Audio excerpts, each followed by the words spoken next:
Bonjour à tout le monde.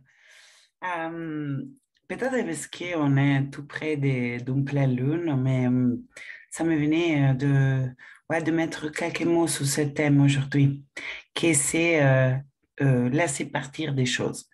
Généralement, quand on est dans l'énergie de la pleine lune, on dit que c'est un bon moment pour, euh, pour clôturer des choses, pour laisser partir, pour nettoyer, pour purifier, pour se séparer bah oui, de certains traits, peut-être de personnalité, peut-être de certains chemins, voilà. Et effectivement, très souvent, j'ai senti résistance quand j'entends ça, dans le sens que ça dépend, qu'est-ce qu'on entend par là.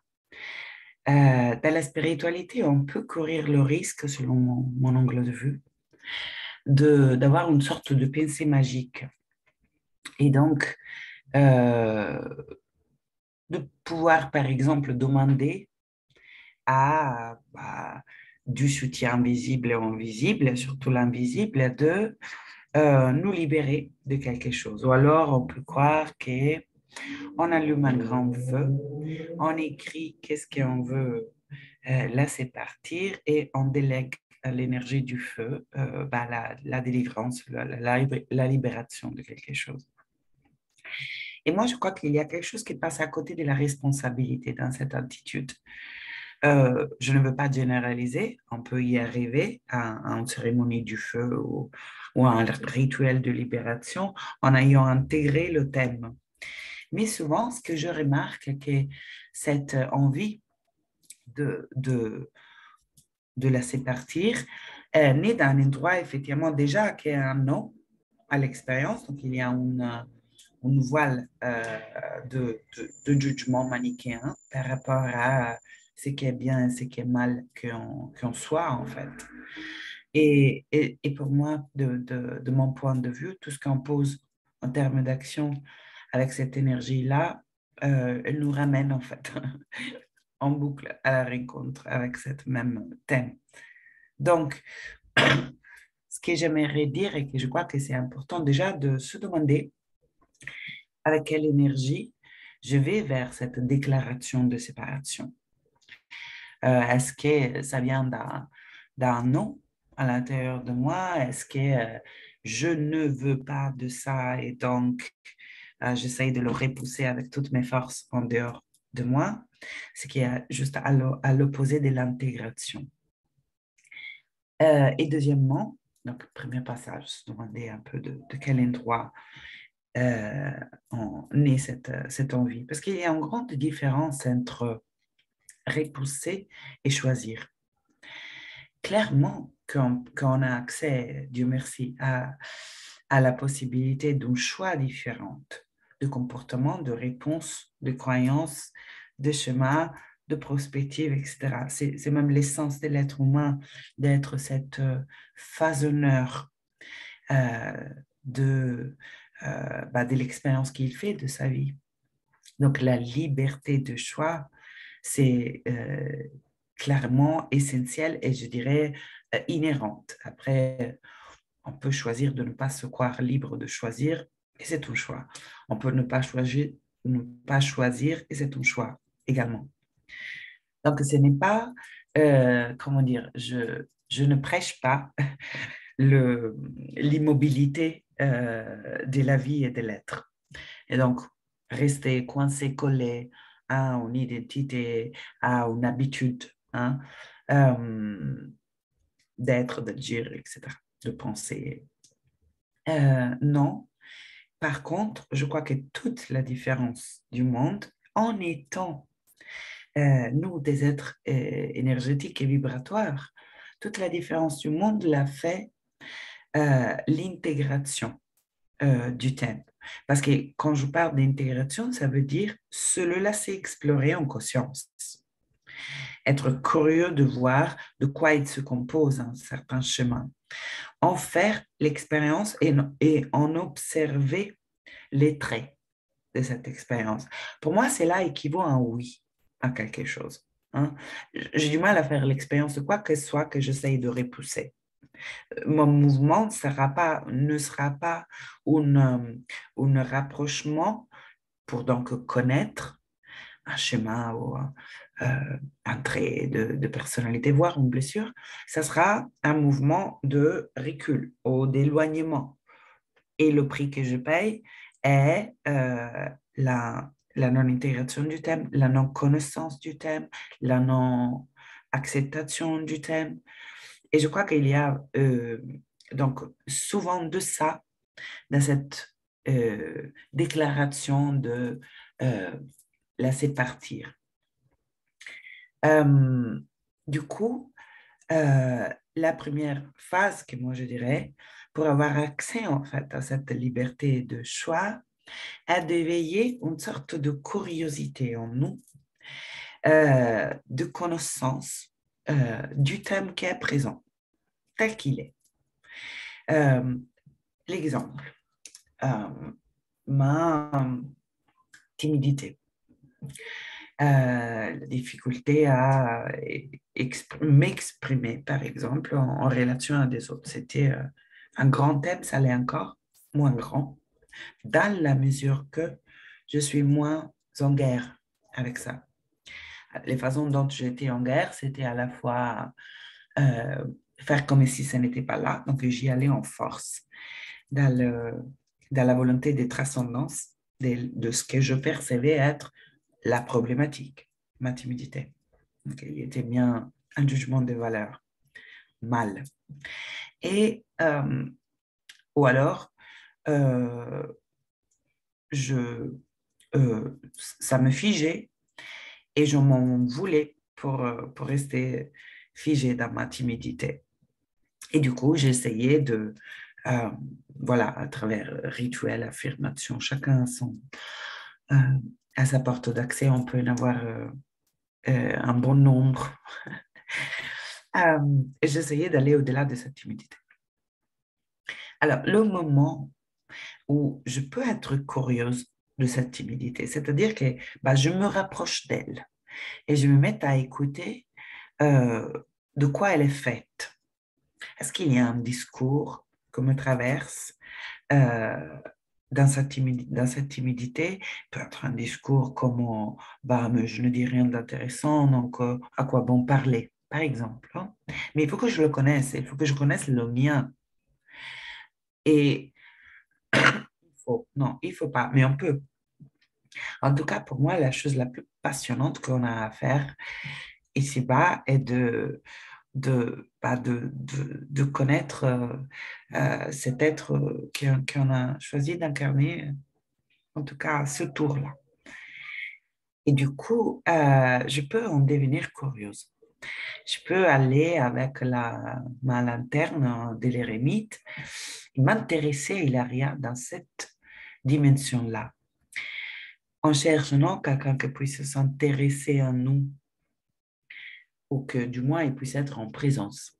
Et ben voilà. Donc, je pense que ça peut être pas mal de commencer à voir si s'ouvre un espace de curiosité. Clairement que ça demande un peu de transcender cette division entre euh, ce qui est bien de moi et ce qui est mal de moi, parce que voilà, on n'a pas trop d'envie d'aller tout près de ce qui est mal. Et en tout cas, on peut y aller avec une envie euh, de épuration. Et voilà, et donc si on arrive face au feu avec cette attitude cette envie de épurer quelque chose, de, de, de purger quelque chose, pour moi, on est passé à côté du passage essentiel qui est un peu le cœur de ce qu'on fait. Pour moi, hein, de ce qui est vibrant pendant l'incarnation, qui est de se connaître soi. Et en tout cas, partout où on va, on est renvoyé à cette soi. Il n'y a pas vraiment cette altérité qu'on puisse rencontrer à l'extérieur. Alors, on a le choix de concevoir cette soi comme un ennemi ou dans certaines dimensions comme une intimidité. Et donc, du coup, aussi avoir la même attitude, hein, à l'évidence, avec bah, l'extension de ça que je vais inévitablement rencontrer à l'extérieur de moi. Et essayer de pousser fort avec tout un tas de rituels, y compris les rituels donc, à la pleine lune, cet aspect, ou alors on peut y aller plutôt, on peut aller explorer comment ça serait si au lieu d'essayer de me purger suffisamment pour rejoindre un idéal de perfection totalement auto-défini, clairement sous la base d'un vécu, des choix faits, d'un conditionnement, mais c'est quand même un conditionnement auquel on choisit d'adhérer ou pas. Hein. Il n'y a pas quelque chose qui puisse s'imposer sur notre expérience de vie. Donc, même quand on parle du conditionnement comme quelque chose qui nous est plombé dessus, en fait, et comme si on le subissait. Heureusement qu'on a cette liberté de choix. Et, euh, et voilà. Et donc, euh, je dirais que donc basculer dans je veux laisser partir à je veux avoir accès à mon pouvoir de choix. Et pour avoir un choix, j'ai besoin de tout réinclure. C'est-à-dire, je ne suis pas vraiment dans un choix quand je rejette quelque chose.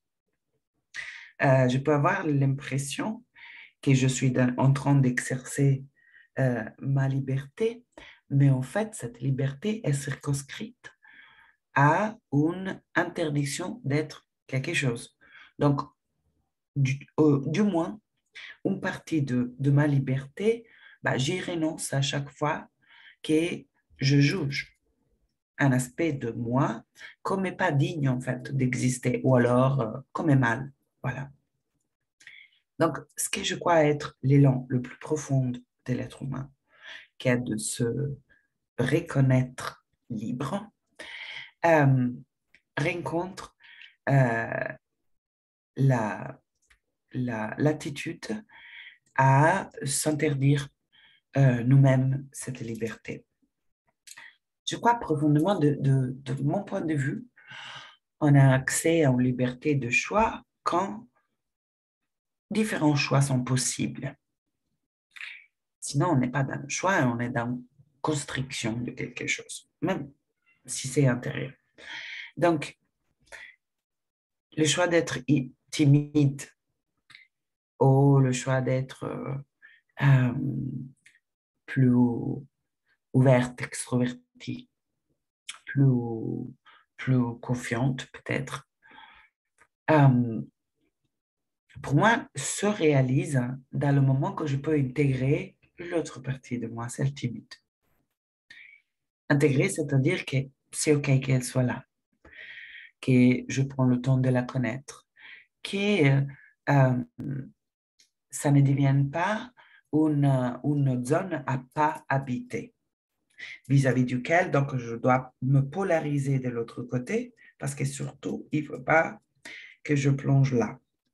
Et du coup, je n'ai plus le choix. Et peut-être que dans certaines occasions, euh, je suis timide, je choisis des lettres et des autres, non.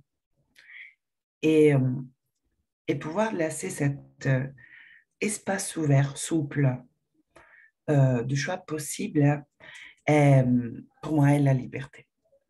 Voilà, me donne accès, en fait, à mon pouvoir de choix. Tout cela pour dire que je pense que ça vaut la peine de regarder de près quand on a cette intention, par exemple, de brûler quelque chose, de laisser partir, de quoi est-elle faite? Est-ce qu'elle me rapproche de mon pouvoir de choisir qui j'ai envie d'être, qui je suis? Euh, au contraire, une force, une, un rejet intérieur et une vision euh, manichéenne euh, de l'existence qui commence par mon être. Voilà. Et donc, moi, je dirais, euh, je brûle pour, pour ouvrir l'espace des possibles à l'intérieur de moi euh, qui auparavant n'était pas accessible. Voilà, c'est un peu ça. Laissez partir. Merci pour votre écoute et merveilleuse journée à tout le monde. À bientôt.